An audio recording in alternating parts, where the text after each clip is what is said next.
જીવતી ભાગો ઉદામાન શંકરી રાખો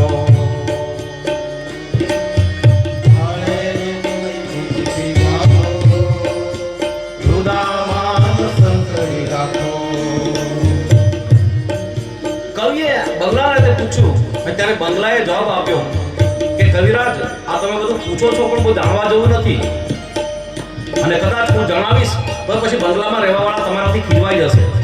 કારણ કે બંગલામાં રહેવાવાળા એ જ તમારા કવિતાના પુસ્તકોનું થોડું સ્પોન્સરશિપ કરતા હોય છે છપાવતા હોય છે પણ છતાં કવિએ કીધું બધી જવાબ દો એવું ખીજવા જાય તો વાંધો નથી પણ તું જવાબ આપ અને ત્યારે છેલ્લે બંગલો જવાબ આપે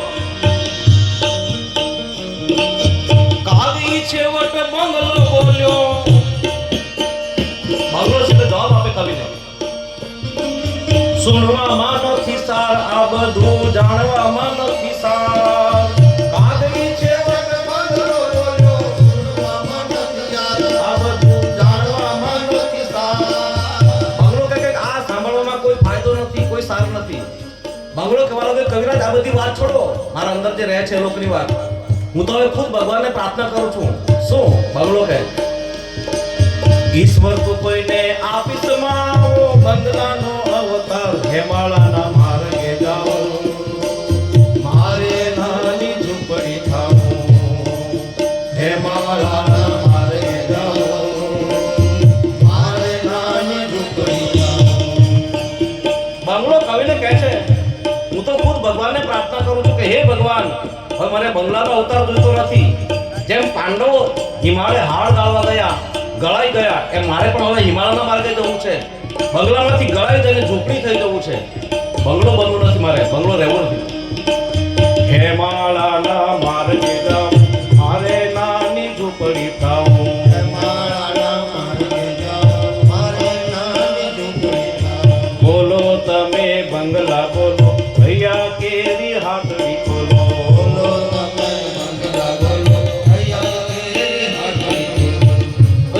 કોઈ પણ પરિસ્થિતિ આવે પણ એકબીજાના પૂરક બનીને રહીશું તો ઝૂંપડી પણ મહેલનું સુખ આપશે નહીતર મહેલમાં પણ સંતાપ હશે તો આ રીતે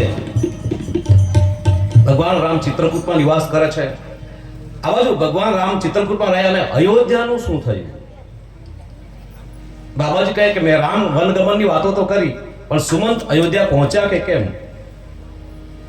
કહેવું રામ બન ગમન સુહાવા સુનહુ સુમંત્ર અવધ જીમી આવા સુમંતનું શું થયું આ બાજુ ગુહરાજ યમુના સુધી ભગવાન સાથે ગયેલા અને પછી ભગવાને ગુહરાજને મોકલાવી દીધો અને ગુહરાજ જ્યારે શ્રંગવેરપુર આવે છે કે ત્યારે જોયું તો સુમંત તો એમને એમ રથ લઈને ઊભા છે ગયા નથી અયોધ્યા ગુહરાજ આ જોઈને વિચાર કરે કે ભગવાને તમને મોકલી આપ્યા હતા અને ગયા નહીં પૂછું કે સુમંતજી ગયા નહીં આપ સુમંત કહેવા લાગ્યા ગુહરાજ અયોધ્યામાં જાઉં તો કેમ જાઉં જઈને જવાબ શું આપું ગુહ તે અયોધ્યાને જોઈ નથી એટલા માટે તો આવો સવાલ પૂછે છે હું અયોધ્યા જાઉં અને મહારાજ તો મૂર્છામાં હશે એ નહીં પૂછે મને અયોધ્યાના નાગરિકો મને પૂછશે તો હું પ્રધાનમંત્રી છું અધિકારથી કહી દઈશ કે મને પૂછશો નહીં વશિષ્ઠ બાપજી સમજદાર છે એ પૂછશે નહીં કઈ સુમિત્રાજી મૌન રહેશે કઈ કઈનો અધિકાર નથી પણ હે મને એક વ્યક્તિ રડાવે છે કોણ રામની જનિતા એ આવીને દોડીને મને પૂછશે કે મારા પુત્ર ક્યાં હું શું જવાબ આપીશ ગુહ મારા અયોધ્યામાં જઈને કયું સુખ લેવું છે ગુહ આ અમારો પ્રેમ તો બહુ સામાન્ય છે આ રથના ઘોડાઓને જો રામના ગયા પછી મને પાણી નથી પીધું જાસુ વિયોગ વિકલ પશુ એસે જેના વિયોગમાં પશુ આટલા વિકળ છે લોકોની શું દશા હશે ત્યાં જઈને જવાબ શું આપીશ ગુહરાજ કહેવા લાગ્યા મહારાજ હું જાણું છું આ તમારી વેદનાને પણ રામ તરફ તમને આટલો પ્રેમ છે તો પછી રામની ઈચ્છાને તમારે માનવી પડે ને માંડ માંડ પરાણે સુમંતને પાછા રથમાં બેસાડ્યા છે. રથ ચલાવી શકે એવી સ્થિતિમાં નથી તો ભીલોને ઘોડાની લગામ આપી છે